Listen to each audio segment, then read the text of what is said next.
तो चलते हैं सुहागपुर में और जानते हैं लोगों के विचार कि इस बार किस पार्टी को अपनी सत्ता देंगे, सुहागपुर की सत्ता देंगे, किन मुद्दों को लेकर चुनाव होंगे, किन मुद्दों को लेकर जो प्रत्याशी हैं वो मतदाताओं को रिझा रहे हैं।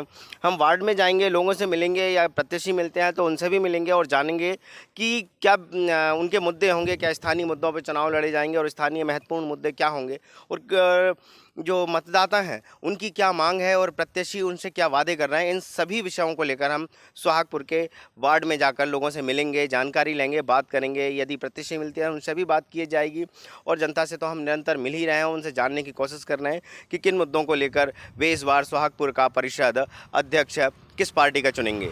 तो चलते हैं सुहागपुर में। तो जैसे कि आप जानते हैं कि हम निरंतर सुहागपुर नगर परिषद चुनाव को लेकर आपको अपडेट कर रहे हैं, जानकारी दे रहे हैं और क्या परिषद है और परिषद में क्या चल रहा है और जो प्रत्याशी हैं वो किन मुद्दों को लेकर चुनाव लड़ रहे हैं और जनता से क्या वादे कर रहे हैं। उसके तहत हम रघुवंशीपुरा वार्ड में अनिल गैरैया जो हैं वो भाजपा से प्रत्याशी हैं, तो हम उनसे उनके जो समर्थक हैं हम उनसे बात करेंगे कि जो प्रत्याशी हैं किन मुद्दों को लेकर चुनाव लड़ रहे हैं और स्थानीय मांग क्या है और किन योजनाओं का अभी तक लाभ मिला है या किन योजनाओं का लाभ नहीं मिला, इन सब विषयों पर उनसे चर्चा करेंगे।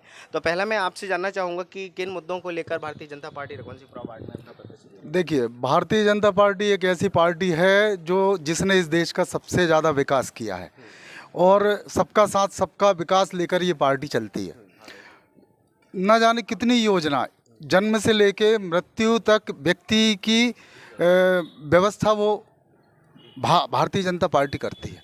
जैसे सबसे पहले लाडली लक्ष्मी योजना से हमने शुरू किया, उसके बाद यदि आप बीमार पड़ रहे हैं तो आयुष्मान योजना में आपको लाखों रुपए का लाभ मिलता है।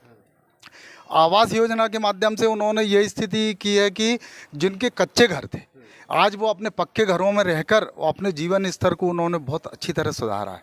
इसके बाद संबल कार्ड योजना में बहुत बड़े बड़े लाभ उनको मिलते हैं। 77 आवास हमारे मोहल्ले में ही बने हुए हैं। 2.5 लाख रुपए देना मामूली बात नहीं होती है व्यक्तियों को और उसके माध्यम से लोगों ने अपने जीवन स्तर को बहुत अधिक सुधारा है। ये तो राष्ट्रीय मुद्दे हो गए जिसमें हम सारे लोगों को जीवन स्तर को उठाने का कार्य कर रहे हैं।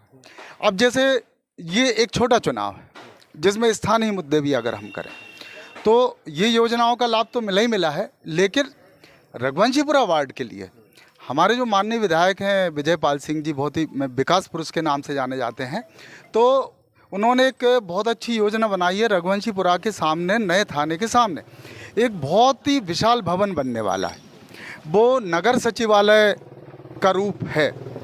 उनकी ये योजना है कि नगर के व्यक्ति को अलग अलग कार्यालयों में परेशान ना होना पड़े।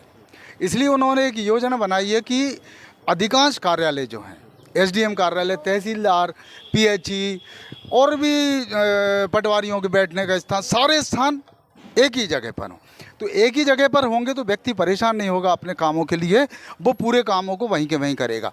अच्छा, चूँकि पूरे कार्यालय रघुवंशीपुरा के सामने आ जाएंगे, इसलिए ना केवल यहाँ रोजगार की समस्या जो है वो हल होगी कुछ हद तक, उसके साथ साथ रघुवंशीपुरा का चौतरफा विकास होगा। तो एक बहुत बड़ी योजना हमारे माननीय विधायक विजयपाल सिंह जी यहाँ पे ला रहे हैं। दूसरा मुद्दा ये है कि एक पलकमती की सफाई के लिए उन्होंने 4 करोड़ रुपए तो ला चुके हैं।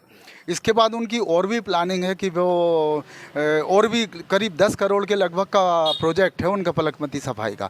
तो पलकमती हमारे पूरे नगरवासियों के दिल में बसती है, हमारे वार्ड वासियों को भी उससे मतलब हम चाहते हैं कि वो नदी बहुत सौंदर्यीकरण उसका हो, बहुत अच्छा सौंदर्यीकरण की उनकी योजना है। इसके अलावा हमने वार्ड के अंदर ये चिन्हित किया है कि कुछ स्थान ऐसे हैं जहाँ जल भराव की समस्या आती है। जैसे संजय मालवी जी हैं, उनके यहाँ से लेके अभिषेक जैन, इनके यहाँ पानी बिल्कुल घुटनों घुटनों तक भरा जाता है। ये स्थानीय समस्या है, उसको हम पूरी तरह हल करने की कोशिश करेंगे। एक धन्नालाल मार्ग है, तो वहाँ पर भी पीने के पानी की बहुत बड़ी समस्या है, उसको स्थायी रूप से हल किया जाएगा हमारा मतलब मैडम के जीतने के बाद, अनीता मैडम के जीतने के बाद। इसके बाद एक बहुत अच्छी योजना हम लोग लाने की सोचते हैं। हम लोग या हमारी नगर परिषद जो बीजेपी की बनेगी उसके बाद हम करेंगे कि सूखा पुल के पास नहर के बाजू में हम एक गौशाला का निर्माण कराना चाह रहे हैं और वहाँ तक पक्की रोड चाह रहे हैं। तो चूँकि रघुवंशीपुरा के लोग बहुत धार्मिक हैं, बहुत धार्मिक प्रवृत्ति के लोग हैं। तो हम वो गौशाला के माध्यम से उनका एक बहुत एक पुण्य का कार्य होगा, हम सब करेंगे। इसके अलावा जितनी भी समस्याएं सामने आएंगी हम उन्हें पूरी ताकत से हल करने की कोशिश करेंगे। और भारतीय जनता पार्टी तो एक ऐसी पार्टी है जो विकास के लिए काम करती है लगा। तो मैं आपने जैसे कि बताया कि यहाँ पर जो समस्या है कि जल भराव की समस्या, पानी की समस्या है, तो क्या ये पिछली जो परिषद रही उसकी कमियों के कारण? जी, उसका कारण ये था कि यहाँ पर क्या हुआ था कि नगर परिषद कांग्रेस की थी और यहाँ पर जो हमारे पार्षद थे वो बीजेपी के थे। तो मतलब बीजेपी के पार्षदों का काम ही नहीं होता था। लेकिन अब इस बार पूरे नगर ने ये चीज़ को ठाना है कि नगर परिषद भी भाजपा की आएगी और पार्षद भी भाजपा के रहेंगे, तो काम चौतरफा होगा। और अगर भाजपा का मान लीजिए नगर अध्यक्ष बन जाता है, तो अगर कांग्रेस के पार्षद भी आते हैं ना, तो हमारी भाजपा इस सोच की नहीं है कि हम विकास न करें। भाजपा एक अलग किस्म की पार्टी है और हम इस बार भाजपा की नगर परिषद बना के रहेंगे। अपने शहर, अपने प्रदेश की ताज़ा खबरों के लिए लाइक करें, शेयर करें, सब्सक्राइब करें और हाँ, बेल आइकन दबाना ना भूलें, क्योंकि खबर हमारी, फैसला जनतंत्र का।